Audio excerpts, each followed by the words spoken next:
Dios les bendiga, hermanos. Bienvenidos a nuestro tiempo de reflexión del día de hoy. Es un gusto estar con ustedes una vez más. Ya esta es la cuarta vez que estamos compartiendo con ustedes en este tiempo de confinamiento, en este tiempo de contingencia por el coronavirus.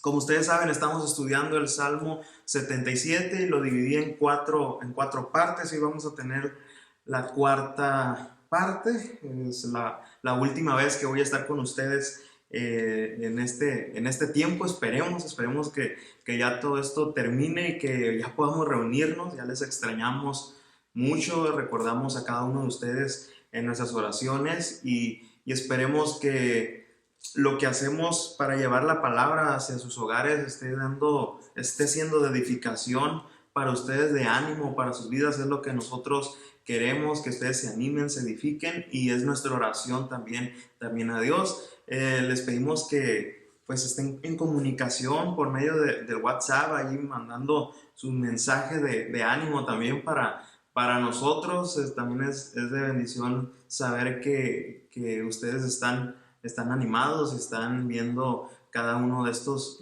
reflexiones devocionales, las predicaciones del domingo. Y pues vamos a seguir así hasta que Dios nos permita. Yo sé que no ha sido un tiempo fácil. Yo pienso que ya ahorita estamos medio enfadados de estar encerrados. Bueno, los que están encerrados en sus casas, eso yo sé que ha de ser muy fastidioso, pero igual debemos de seguir las reglas, ¿no?, que nos dicta la Secretaría de Gobernación y de Salud. Y pues vamos a continuar. En este tiempo, en esta última reflexión que tenemos del Salmo 77, vamos a estar estudiando del versículo 16 al 20, del versículo 16 al 20. Ya estuvimos viendo en la primera lección que es importante ir a Dios en este tiempo, que en tiempo de angustia debemos de ir a Dios en oración. Estuvimos viendo también que en tiempo de angustia debemos de examinar nuestras vidas, examinar nuestros corazones, también nuestros caminos, y arrepentirnos de ser necesario, y también buscar la santidad. Que estos momentos nos ayuden también, estos momentos de prueba, a santificarnos, nos ayudan a parecernos más a nuestro Señor Jesucristo. Estuvimos viendo la vez pasada también que en tiempo de aflicción, en tiempo de angustia, también debemos de ir al conocimiento que tenemos de las obras de Dios, recordar las obras de Dios, así como el salmista decía. Dejó de pensar en sí mismo, de pensar en su sufrimiento, de pensar en lo que estaba pasando, y comenzó él a voltear a ver a Dios, las obras de Dios, reflexionar sobre lo que Dios ha hecho en su vida, en la vida del salmista, y les lanzaba una pregunta, ¿no? ¿Qué cosas ha hecho Dios en nosotros, en nuestras vidas, y que nosotros podemos reflexionar en ello? Comentábamos que para reflexionar y para traer a la memoria algo, pues hay que tener un conocimiento previo, y ese conocimiento lo vamos a tener en el estudio de la palabra. Miramos también que es importante estudiar la palabra de Dios, y el día de hoy quisiera compartir con ustedes estos textos, y puse como título a lo que vamos a estar estudiando, que en tiempo de angustia descansemos en la providencia de Dios. En tiempo de angustia debemos descansar en la providencia de Dios. Y voy a estar leyendo del 16 al 20. Dice así: Te vieron las aguas, oh Dios, las aguas te vieron y temieron. Los abismos también se estremecieron. Las nubes echaron inundaciones de aguas, tronaron los cielos y discurrieron tus rayos. La voz de tu trueno estaba en el torbellino, tus relámpagos alumbraron el mundo. Se estremeció y tembló la tierra. En el mar fue tu camino, y tus sendas en las muchas aguas, y tus pisadas no fueron conocidas. Condujiste a tu pueblo como ovejas por mano de Moisés y de Aarón, por mano de Moisés y de Aarón. Y vamos a estar viendo como punto número uno que aquello que como hombres, como seres humanos, nosotros consideramos peligroso, esas cosas temen a Dios. Asaf dice aquí en el versículo 16, te vieron las aguas, oh Dios, las aguas te vieron y temieron. Asaf continúa dirigiendo su atención hacia Dios como lo vimos anteriormente en la sección número 3, el miércoles pasado. Dirige su atención hacia Dios y trae a la memoria algunos de sus atributos. Por ejemplo, la vez pasada estuvimos viendo en el versículo 13 que Asaf declara que Dios es santo, sus caminos son santos, no hay Dios como nuestro Dios puro y apartado del mal. Dios no puede ser tentado por el mal, ni Él tienta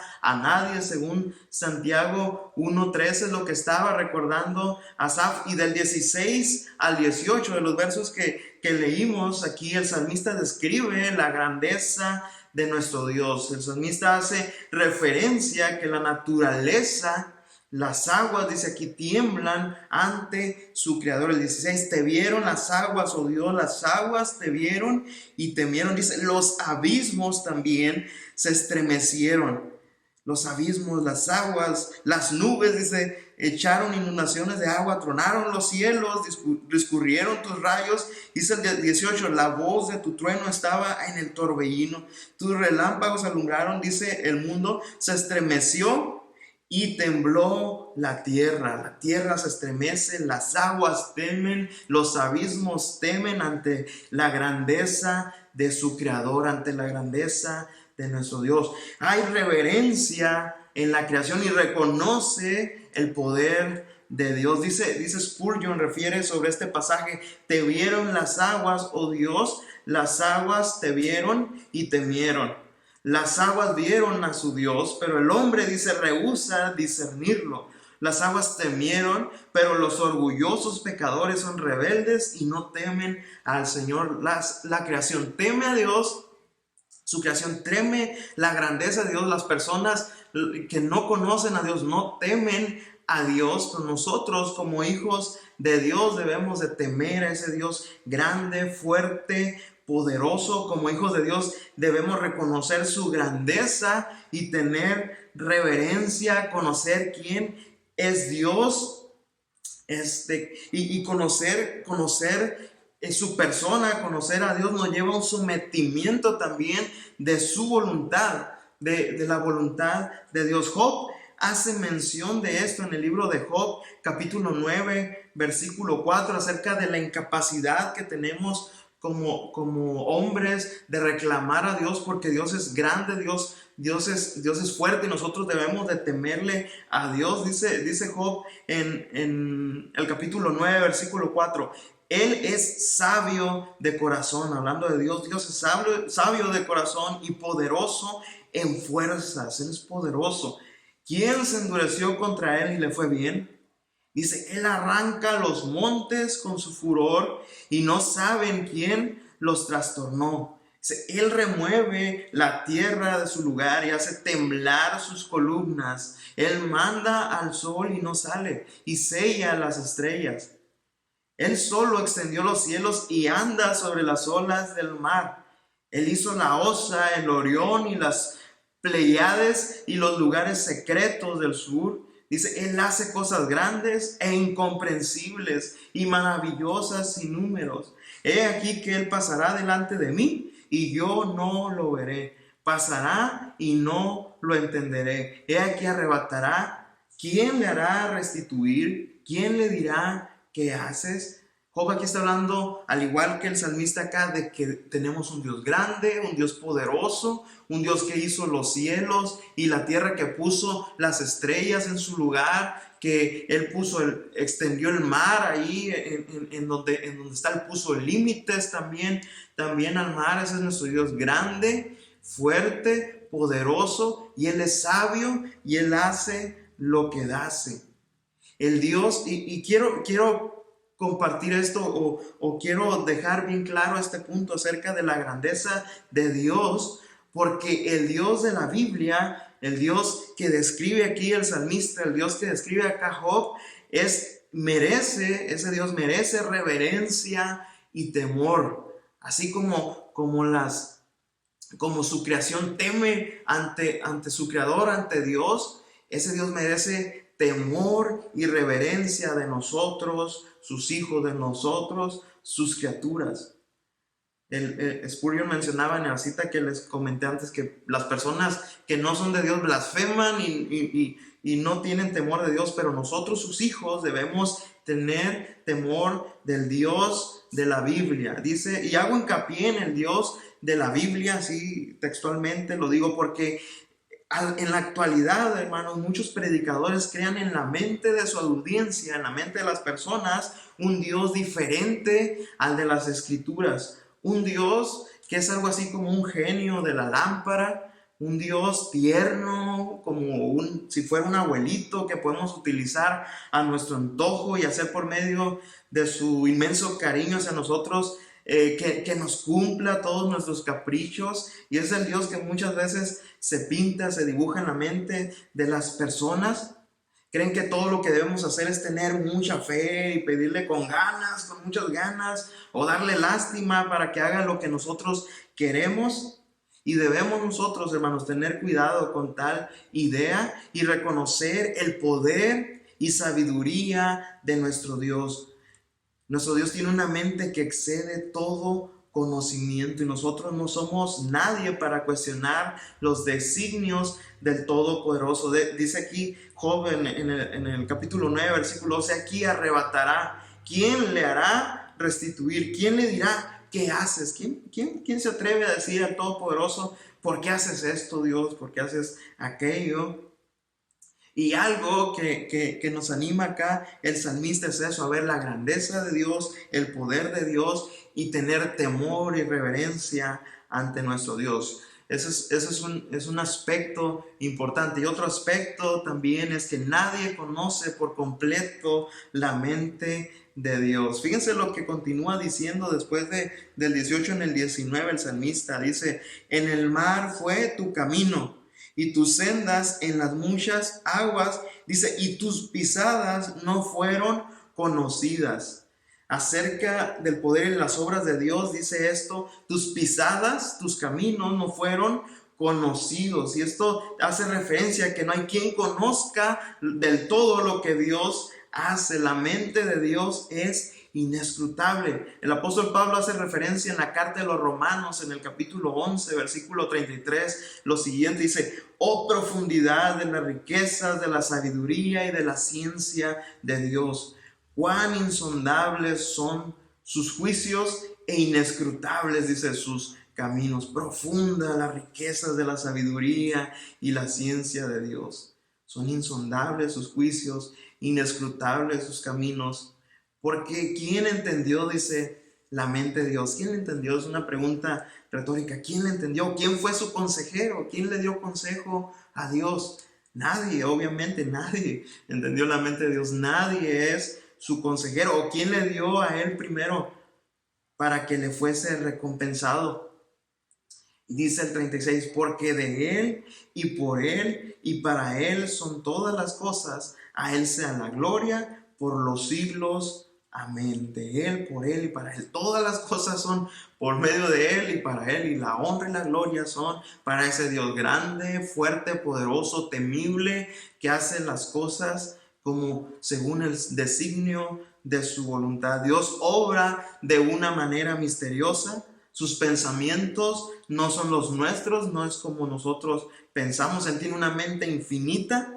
Nosotros no podemos comprender todo lo que Él está haciendo en este momento con toda esta situación, pero somos llamados nosotros, tenemos un llamado a confiar y tener una dependencia total de Él y su providencia. Esto último, la providencia de Dios, quiere decir que Dios es soberano sobre todo lo que sucede en el mundo, sobre todo lo que sucede en este momento. Él es soberano, Él tiene el control. Ya lo mirábamos en la lección número 2, en la segunda vez que estuve compartiendo con ustedes, que todo lo que quiso, Él ha hecho, Él hace todo lo que quiere. Y Él está sentado en su trono, y ese es un Dios grande. Nuestro Dios es un Dios fuerte, al cual nosotros debemos de temer y tener reverencia delante de Él, así como su creación, así como las aguas, el abismo, esas cosas que a nosotros nos dan miedo, esas cosas temen a su creador, temen a Dios, y nadie conoce la mente de Dios. Dice, tus pisadas no fueron conocidas, en el versículo 19. El hermano Sugel Michelin refiere de esta manera lo que acabo de decir. Dice, por más extrañas que nos parezcan sus providencias, esta voluntad soberana de Dios, esta soberanía de Dios, el control que tiene sobre el mundo, por más extraña que nos parezca esto de este lado del cielo, aquí en la tierra ahorita no sabemos por qué Dios hace las cosas como las hace. Dice, algún día podremos gustar de la dulzura de aquellas cosas que ahora nos resultan amargas al paladar. Y dice, ¿sabes por qué? ¿Saben por qué? Porque no estamos en las manos de un destino ciego, sino en las manos de un Padre sabio, amante y todopoderoso. Estamos en las manos de un Padre sabio, amante y todopoderoso. Me hace recordar acerca de la voluntad de Dios, que es buena, es agradable y es perfecta, y estamos en esas manos de ese Dios todopoderoso y perfecto. Y Asaf lo plasma eso en el versículo 20. Ese Dios grande y temible, ese Dios perfecto, amante y todopoderoso, es el que dirigió a su pueblo como ovejas por mano de Moisés y de Aarón. Dice el 20, condujiste a tu pueblo como ovejas por mano de Moisés y de Aarón. Esa voz que hace estremecer la tierra y que estaba en el torbellino, así como leímos, es la misma que pastorea a su pueblo. Esa voz temible es la misma que nos pastorea a nosotros. Y fíjese qué cambio tan grande tuvo el salmista con relación a los versículos primeros, donde está angustiado sin poder dormir, está pensando en sus problemas, en sus aflicciones, en que si Dios lo había abandonado, y en las preguntas retóricas que ya estuvimos reflexionando. Qué cambio tan drástico. ¿Por qué? Porque él comienza pensando en Dios, sus atributos, sus obras, y pensar en ello lo lleva a descansar en Él, lleva a descansar en la poderosa mano de Dios, en la poderosa mano de ese pastor. Y qué maravilloso saber que el Rey de Reyes es nuestro pastor. Asaf conocía la historia de cómo Dios dirigió a su pueblo durante 40 años en el desierto. Nosotros conocemos la historia de cómo Dios trató con el pueblo de Israel durante ese tiempo en el desierto, y cómo la mano poderosa de Él estuvo con ellos durante todo ese tiempo, ayudándoles de día y de noche, dándoles la comida, el maná, dándoles el agua, cubriéndolos con esa nube, cubriéndolos del sol, protegiéndolos del frío, con esa columna. Sus vestidos nunca fueron desgastados. Dios estuvo con ellos, les dio victoria sobre sus enemigos, y al final los introdujo en la tierra que prometió a sus padres. Y Dios no abandonó a su pueblo. El mismo Dios que los sacó de Egipto los guardó hasta introducirlos a la tierra prometida. Y es glorioso también saber que el mismo Dios que nos salvó a nosotros, que nos rescató, es el mismo que nos guardará. Dios nos guardará hasta que lleguemos a las moradas celestiales, hasta que lleguemos a su presencia. Hermanos, en este tiempo de angustia, les invito, les animo a ir a Dios en oración, así como lo estuvimos estudiando. Debemos examinar nuestros caminos, examinen sus caminos y arrepintámonos y vayamos a Él, debemos traer a la memoria las obras de Dios, lo que Dios ha hecho por nosotros, y confiar en esto último, confiar en que Él es nuestra fortaleza y Él nos guardará en este tiempo. Dios es ese pastor que nos llevará. Jehová es mi pastor, nada me faltará. En lugares de delicados pastos me hará descansar. Aunque andemos en este valle de sombra y de muerte, podemos confiar en Él. Debemos temer a Él y confiar en su providencia, confiar en su soberanía en estos tiempos. Y para terminar, quisiera leer Isaías capítulo 26, versículo 3. Dice Isaías capítulo 26, versículo 3. Dice: tú guardarás en completa paz aquel cuyo pensamiento en ti persevera, porque en ti ha confiado. El Señor guardará en completa paz aquel cuyo pensamiento en ti persevera. Confiad en Jehová perpetuamente, porque en Jehová el Señor está la fortaleza de los siglos. Está la fortaleza de los siglos. Escogí este verso al final porque creo que plasma todo lo que hemos aprendido durante este tiempo en el Salmo 77. Él guardará en completa paz aquel cuyo pensamiento en ti persevera. Perseveremos en Dios, en pensar en Él, en su palabra. Es la fuente que nos va a alimentar en este tiempo y que nos va a dar la palabra, la guía necesaria para poder soportar la prueba. Vayamos a su palabra, perseveremos en la palabra del Señor, vayamos a ella encontrando a Dios, buscando de Dios, buscando conocerle más a Él. Tú guardarás en completa paz aquel cuyo pensamiento en ti persevera, porque en ti dice ha confiado. Confiemos en la providencia de Dios, confiemos en su poder y que Él tiene algo especial detrás de todo esto para nosotros, sus hijos. Dios les bendiga.